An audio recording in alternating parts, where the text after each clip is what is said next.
Genesis chapter 22, verse 9. When they reached the place God had told him about, Abraham built an altar there and arranged the wood on it. He bound his son Isaac and laid him on the altar, on top of the wood. Then he reached out his hand and took the knife to slay his son. But the angel of the Lord called out to him from heaven, "Abraham, Abraham, here I am," he replied. "Do not lay a hand on the boy," he said. "Do not do anything to him. Now I know that you fear God, because you have not withheld from me your son, your only son." This is the word of the Lord. And now I'd like to... I'm feeling unimportant. I think this is something that can happen to all of us from time to time. And for some of us, it comes on us in ways. We feel that way. We feel unimportant sometimes. Sometimes it's something that, for some of us, it's constant.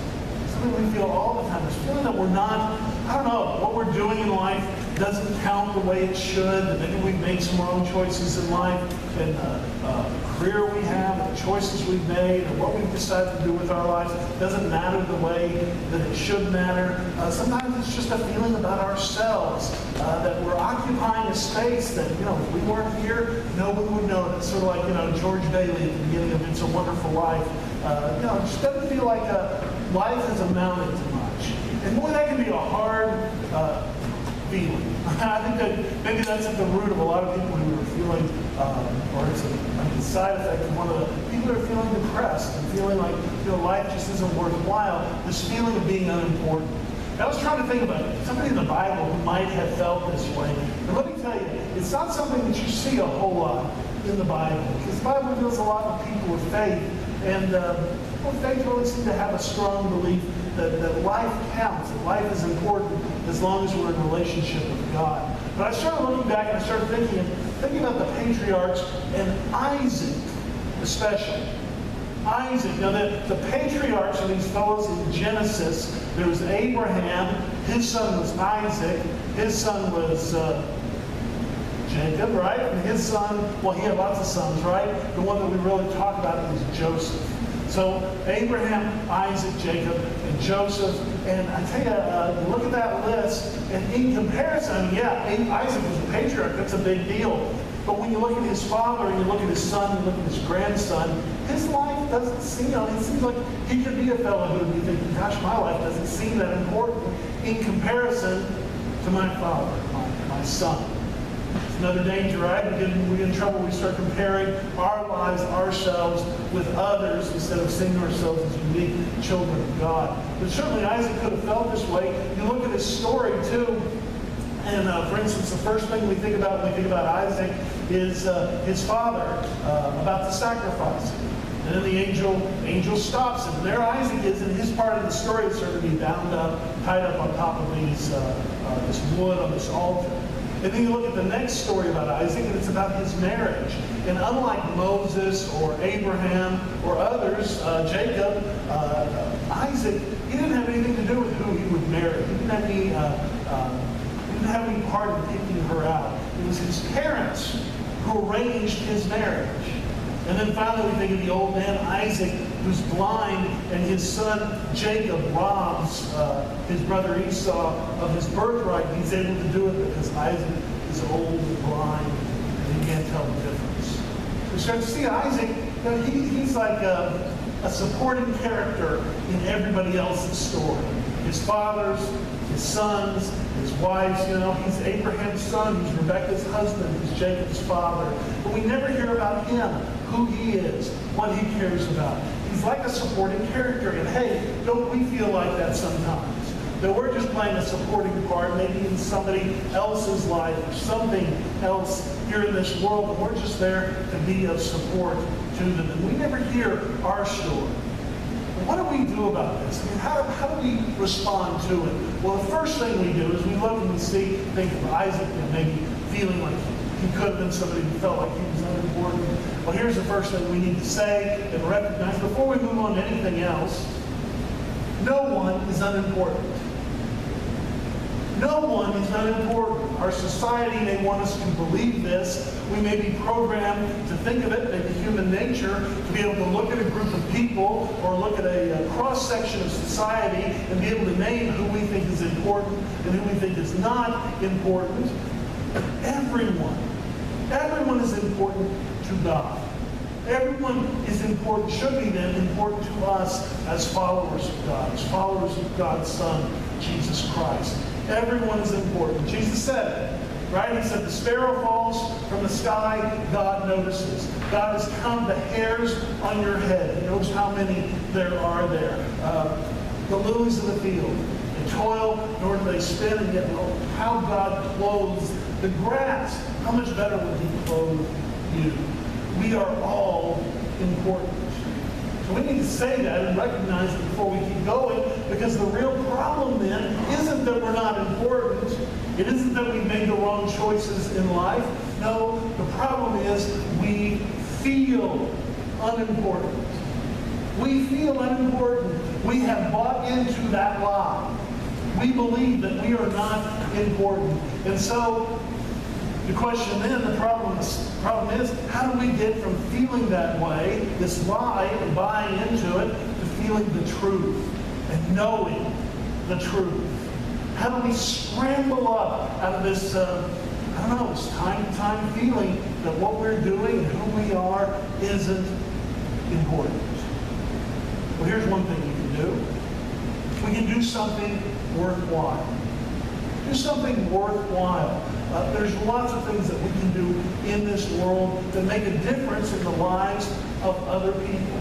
Some of us are blessed to have jobs where we help with the healing of people in our jobs, or maybe we're serving them directly, serving the poor, serving the needy. But most of us here don't.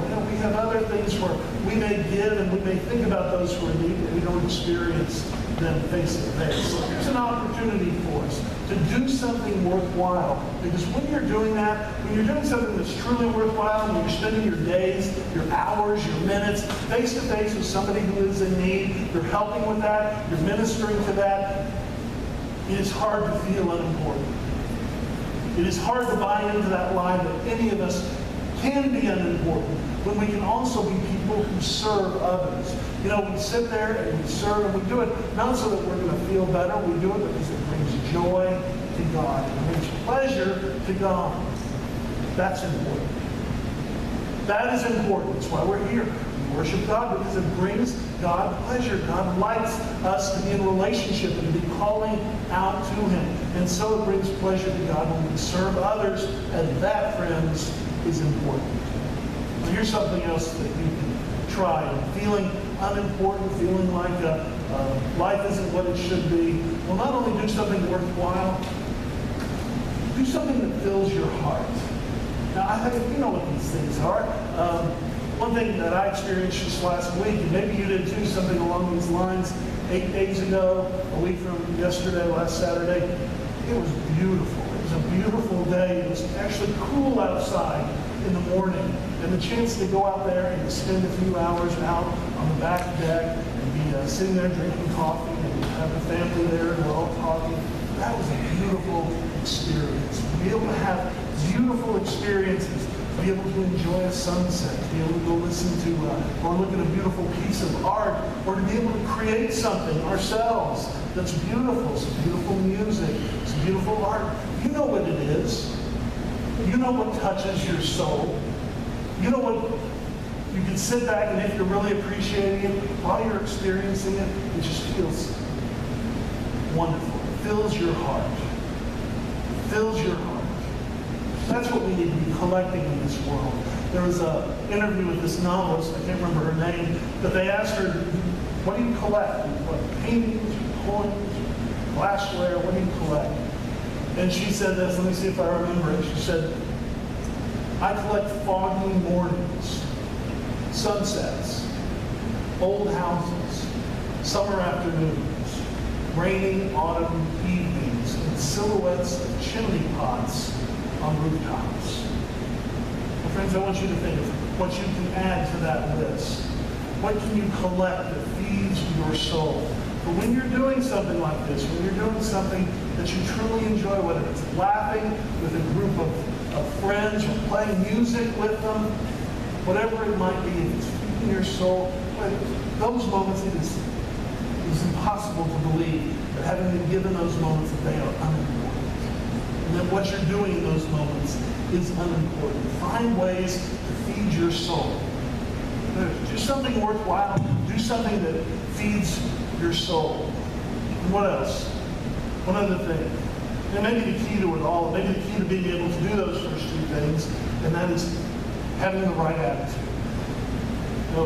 When we're feeling down, when we're feeling unimportant, the right attitude is one of the things that can help to bring us out of that. And I see the power of it all the time because I see people facing difficult times, facing loss, and particularly facing illness. And you go and see somebody who's in the hospital and they're facing illness, and here's my expertise, medical expertise, looking at them. I don't know what the blood pressure means. I don't know what the EKG means. I don't know what any of that means, but I can see their attitude. And if they have a good attitude and a positive attitude, that they're going to get through this. And this is tough and it's difficult, but it's something that's helping them. And if they can get through this time, they can get better and better, they're going to get past this. If they have a good attitude about it, boy, they're going to sail through it. It's going to be so much better for them, not only on that day, it's going to help them recover so much quicker. Let me tell you, I think this was Isaac's secret. For we may say and look at him and say, oh gosh, here I am saying he's the least important of the patriarchs, but there is no evidence he ever felt that way. We never see it once that Isaac felt that he was unimportant. And why was that? Well, he was doing things that were important. And he was certainly doing those things too that fed his soul, being with his family and being with his friends and doing things that he enjoyed. But he also had that attitude. He wasn't going to let himself be led to believe that he was unimportant. And friends, neither should we. And that's the key today. No one is unimportant. All of us, each of us here, we are all children of God. And even with all of our brokenness, even with the mistakes we persistently make over and over again, even the way we can hurt one another, we are the reason that Jesus Christ came into this world. We are the reason he suffered. We are the reason he died. We are God's children, and that is how much he loves us. And if we keep that in mind, then we should never feel unimportant. Let's bow in prayer. Loving God, thank you for giving us so much in this world. We're grateful for it and thankful for it. Lord, help us to keep all these things in mind in our lives. May we be inspired each and every day by all the little gifts that you give us that bring meaning to life. It is in Jesus Christ's name.